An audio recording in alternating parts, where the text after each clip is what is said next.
This is the brand new Logitech RS50 and it starts for the base for €299 and goes up to €650 for the bundle with the rim and the pedals. It competes with the Thrustmaster T598, it competes with the Fanatec GT-DDs. So, is it worth your money and should you buy it? Let's get into it. Now this is really exciting because I've been using the Logitech G Pro, the bigger, more expensive brother to this, for over 2 years now. At times, day in, day out on Gran Turismo in Top Split, ACC, Forza, the lot. And I've been giving Logitech G a load of feedback on what they can compromise on in their next direct drive. Well, it's now here and there certainly are compromises you need to be aware of. So we're going to see if they're fair compromises or they're just too much and actually they're kind of nerfing it. Now, if you do decide to buy any products in this video, make sure to check out my affiliate codes in the description. I do have a discount code for Logitech G Kireth 5, but they haven't seen this video before you do. I have discount codes for all the major brands, so hopefully I shouldn't be biased. But if you want to save some money, there it is. So what have Logitech brought here? Well, it's an 8 Newton meter wheel-based peak torque, and I'm going to let you know what peak torque means. I actually ran some tests. I'm going to show you whether you can get more than 8 Newton meters, get a bit more for your money. Direct drive means that it's this shaft is directly connected to the motor. There's no gears like you have in the Logitech G923. There's no belts like you have in a CSL Elite or T150. It's the most responsive form of wheelbase you can have in sim racing, no matter what cars you're driving. Rally, Formula, GT3s, direct drive is kind of where it's at. So this is a direct drive, 8 Newton meters peak torque. We have on the back USB connectivity, so the pedals, the accessories USB, USB-C to the PC as well, so it's nice and modern here. We've got a start-stop on the back, which is different to the G Pro where it's on the front. We also have a proprietary power connector, which is interesting. So it looks kind of unusual, but that's the power, the Logitech power brick goes into that, and it reminds me of the one you get on the G923. On the front, we have a display. This is a display that to me seems almost identical to the one on the G Pro, which is great because I really like it.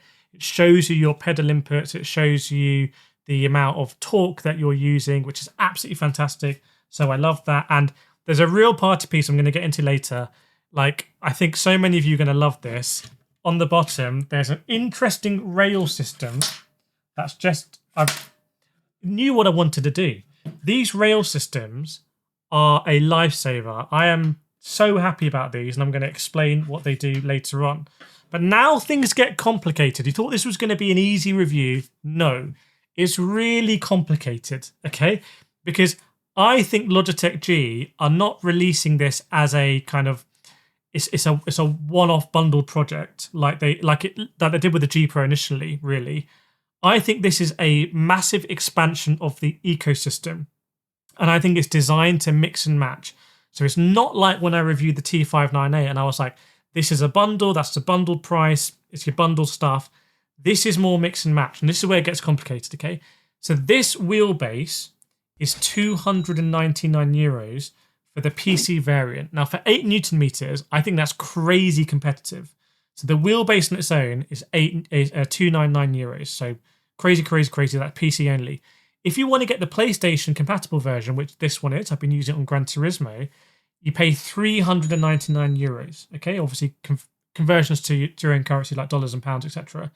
That means you're paying €100 for the privilege of playing on PlayStation. Now that's quite transparent, actually. That kind of pricing. It's not kind of don't think there's a PC only version of the T598. I might be wrong, but you're paying €100 more, and that's partly at least due to the PlayStation licensing fee. I don't think it's companies try and charge as much as they can. We know all the brands end up charging more for the PlayStation license version. That PlayStation chip is in this base. So €100 more. Now it gets super complicated because if you want to use this, really you've got to have a set of pedals and you've got to have a rim as well, and maybe a hub as well, which I'm going to explain. So $299, $399. If you want to use this on Xbox as well, or if you want to be covered for all consoles, this is what you do. You buy essentially the RS hub, which this is, I'm going to let you know about, which is about 160 or 180 euro, 160 euros, I think it is, on Logitech's website. And then you match it with a rim, that's about 80 euros. So that's 240 euros. So this is 240 euros worth of wheel, which is quite interesting. We're going to compare that later. But when you match that with 300 euros, basically 400 euros of wheelbase, that's 640 euros, and you get this, but you don't have any pedals. So now we're thinking, okay, the pedals are load cell pedals. There's no compromise. You can't get non-load cell pedals here. They are load cells, 75 kg load cells, and that's great. That's a big differentiating factor in the competition, 100%. They're slightly different to the G Pro pedals in that they're not as sculpted. They're not as kind of like sunken into the plate like the G Pro pedals. The G Pro pedals felt similar to my V3s in terms of the sculpting. I actually replaced Fanatec V3s with my G Pro pedals. These pedals, the RS50 pedals, are more like the aluminium extrusion-y sort of pedals that we've seen. Not extrusion, the aluminium pedals that we've seen recently. I think they're really nice. I think that is a killer feature. You can also mix and match as well. So if you have G Pro pedals for some reason, or you want to buy the G Pro pedals, you can buy those separately, plug them in the back. If you want to buy the hub system here and get a third-party rim like an Adjustability rim or something, you can do that and save money that way. Let's talk about the rim, actual just pure functionality before we move on, because you can see this is a PlayStation version. It's a PlayStation button, PlayStation face buttons. This is not a funky switch, it's just a joystick. It doesn't rotate, so it's just a funky. It's got the G Pro kind of iconic, if that's fair enough to say, rotaries here. It's got actual stitching, pro and a con there, I'll get into, and it's got this very durable, extremely durable kind of rim cover to it. Now, this is very different to my RS track. It's very different to my G Pro original wheel. And by the way, I can confirm that these are magnetic shifters. There are magnets here. They do give you that nice, satisfying click as well. And we have the new Logitech QR, which I think is a great QR. I think it's a really, really good system. I think it's proprietary to Logitech G. So we've got a really solid rim and hub system here. It is about 240 euros new, so it's not the cheapest compared to stuff you get these days. But I think it's really, really, really solid. Again, I think it feels premium. In fact, let's get on to the feel of the products now. This wheelbase feels to me more premium than the G Pro. Even though the G Pro is more expensive and it's 11 Newton meters, this feels more premium. It's got this cold metallic feel to it. It's got this, looks like kind of maybe etched Logitech G logo. It has the kind of venting here. It has the extrusion on the bottom, the way to mount it through these slots. It just feels absolutely rock solid. It's smaller than the G Pro that has this kind of like housing to it. If this feels super, super premium, I think 299 euros for this, just for the base, I feel like it's kind of insane, actually. When you compare to like how plasticky like a G923 is going to feel and other things like that.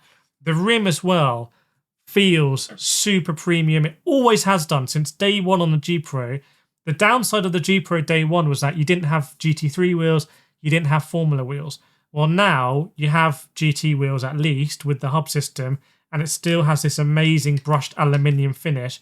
My one at home on the G Pro looks brand new. And like I said, I've been using it for a long, long, long time. The pedals as well feel premium. They feel metallic. They haven't gone for this T598 like composite faceplate on them, or the Ignition pedals that use a lot of composite. Like, they feel premium. So the feel of the product is amazing. And there's a lot of metal being used as well. Like Logitech G have gone for metal. They haven't really gone for plastic. In fact, you don't feel like you're interacting with plastic at all. Even the shifters here have a really nice metallic feel to them. Now let's talk about ease of mounting. Now we're going to start to have some criticisms of the wheelbase and the pedals. But not of the wheelbase, because the wheelbase is unbelievable. So the way this works is, and please let me know in the comments if you struggle with this as well. When you have these type of wheelbases, and I review wheelbases all the time from all different manufacturers, the ones that have this T-slot in them, you have to be you need like 8 hands, because you have to put the T-slot in. Normally the T-slot just goes in here, it moves around, and you try and put it on the base, and it's all moved, and then you're trying to get it in and feel it and use the force, but you're not a Jedi warrior, so you can't do it. And basically it's because all the T-slot moves around. This is just so unbelievably genius. Oh my days. It stays in place. I was literally going to come up with something third party like this for wheelbases. I don't think I need to now. Might still do. But you can see that just locks them in place So you put it down, it's where it should be on the holes. One of the easiest wheelbases I've ever had to mount, probably compared to the original G Pro and CS Elites, and when wheelbase is still kind of threaded in, but this brings it back. I love that. Whoever at Logitech G did that, absolutely amazing. Give that person a raise. The pedals, less so.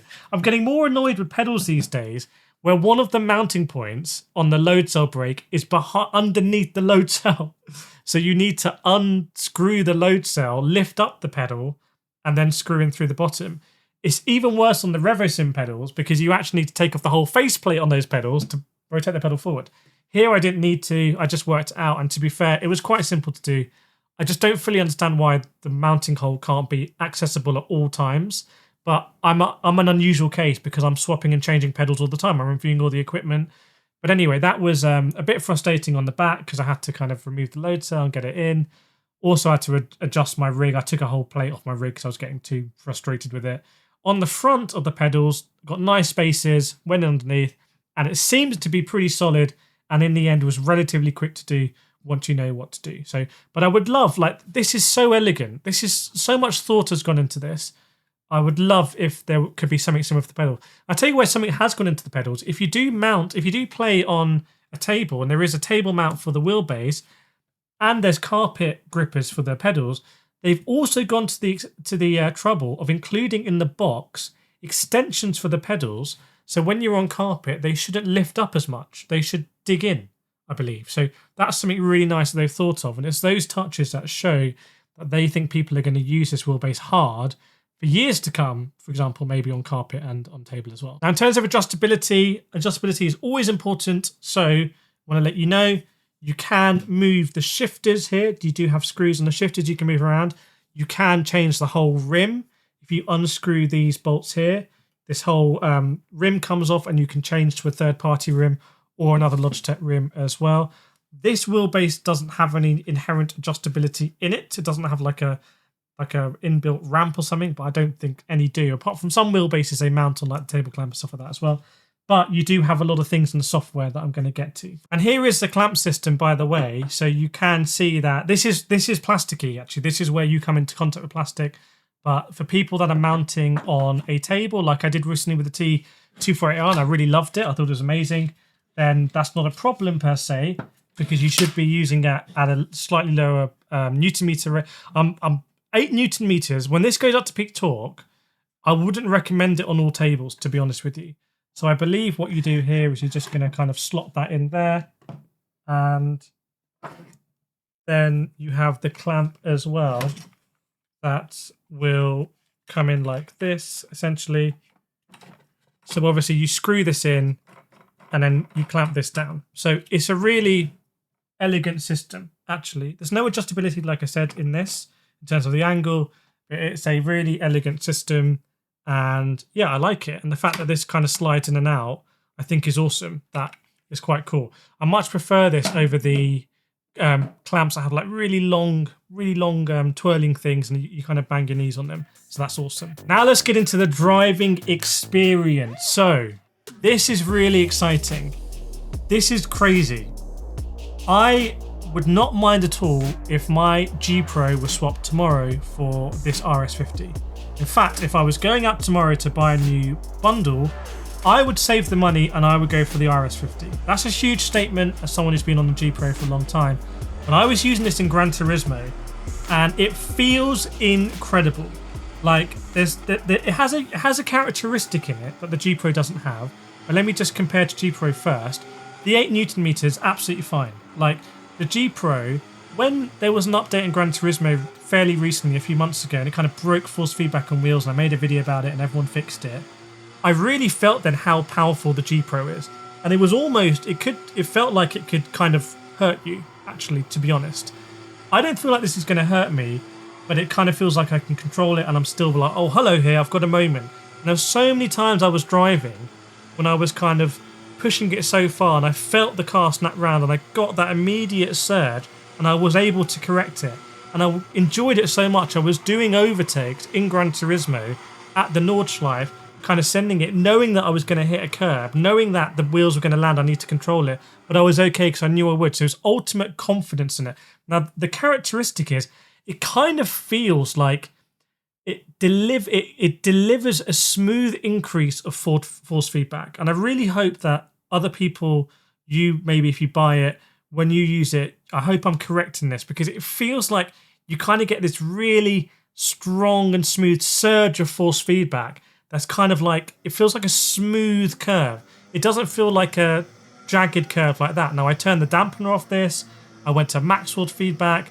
I'll let you know about the true force in a moment, but it feels very smooth. It surges smoothly. It doesn't go up like this. It doesn't step.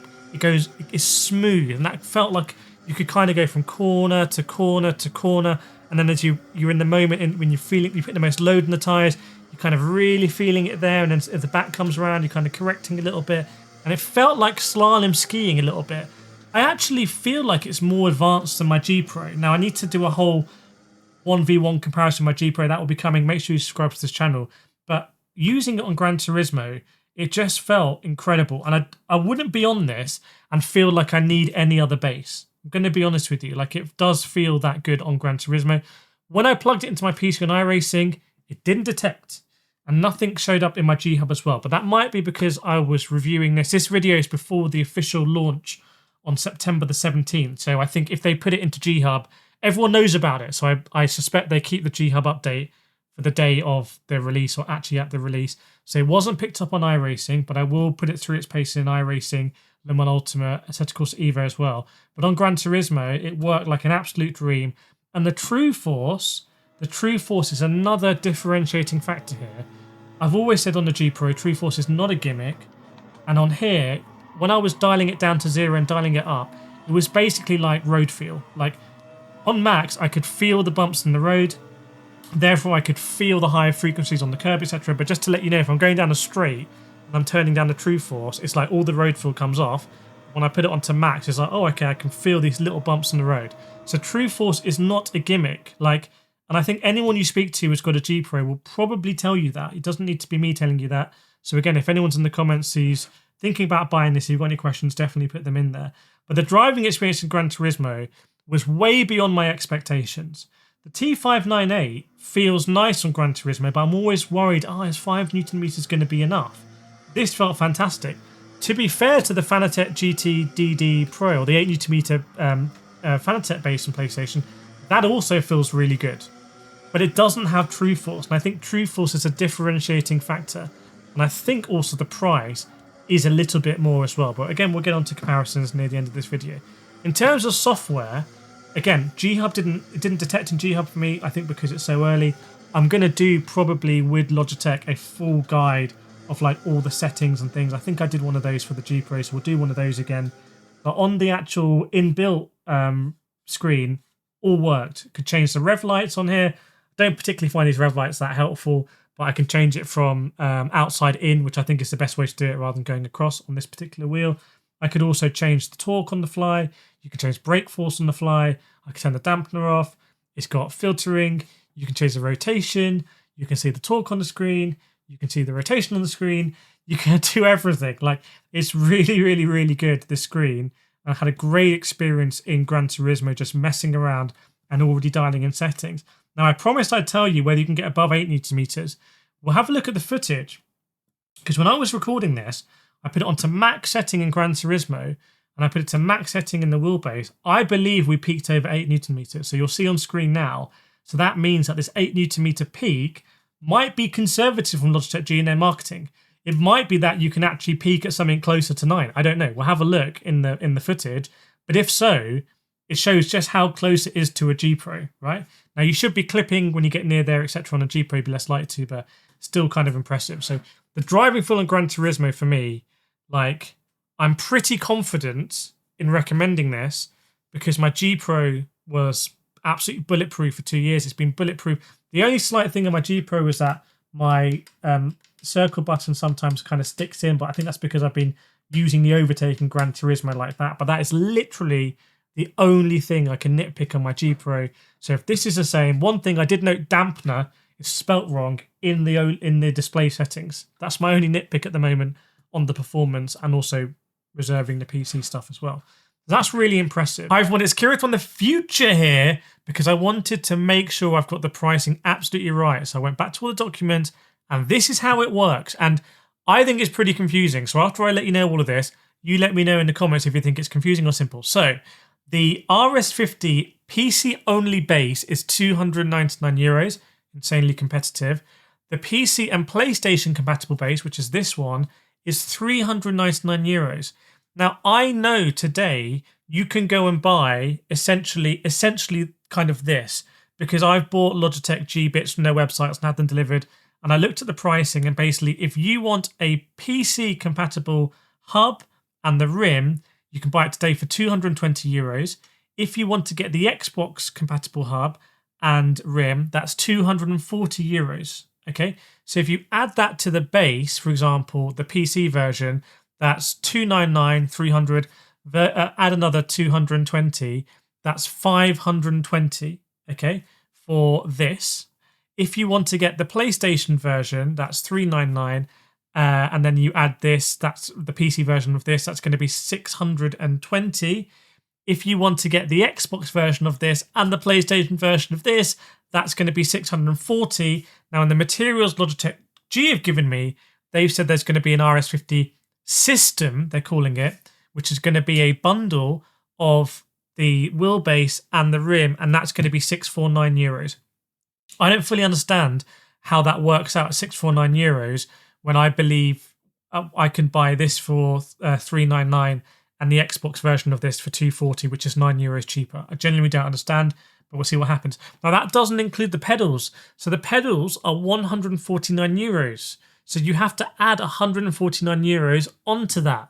So if you've got the version that is 620, which is if you've got the version which is 520, which is the PC only version, then you add €149 for the pedals.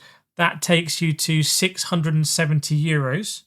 And if you want to get the maximum compatibility version, so you've got PlayStation base, Xbox rim, and then add the pedals, that takes you to €799. I've given you all that off the top of my head because I've been looking into it so much. Right, confused or not confused in the comments right now. And by the way, in the future, I'm doing an unbelievably deep dive video on the pricing of this and the pricing of the competitor products and all the little bundles as well. So that's coming in the future. But right now, back to the deep dive video on the RS50. Now, I want to start doing in my reviews stuff that you may not notice from the pictures, because pictures on websites, I think, sometimes I think they can be CG generated. For me, the main one here is like how premium this is going to feel when you unbox it. It's going to be like a different level from a G923. It's probably a different level from a T598, but we're about to get into comparisons. So that's really, I think, a good thing to look forward to. It's definitely not going to feel cheap at all, unless you've got some kind of manufacturing defect. The only plastic touch point really is this clamp. And in terms of upgrades, you can upgrade to the G Pro pedals if you want stronger load cells. They are probably better pedals, but I didn't feel like I was lacking that much. I would say the wheelbase, I don't feel like I'm lacking at all. The pedals, the G Pro pedals, are slightly better, both in construction, the design, and also got 100 kg. And also you can use, like I said, you can use the Xbox hub, you can get the RS track wheel, you can get some like Aslith ones and stuff like that as well. So there is a lot of upgrade path. Please make sure you subscribe, by the way, to my channel if you've enjoyed this video. I'm just an independent person trying to help you out with your buying choices by letting you know honestly what these different products are like. But this one is very competitive. I'm really interested to see how popular it's going to be and whether it's going to get a lot of people into dark drive sim racing. So I hope you really enjoyed this deep dive into the brand new Logitech RS50. I've since recorded an insane price comparison. If that's out, it'll be on the screen right now. Go and watch it, and I'll see you there.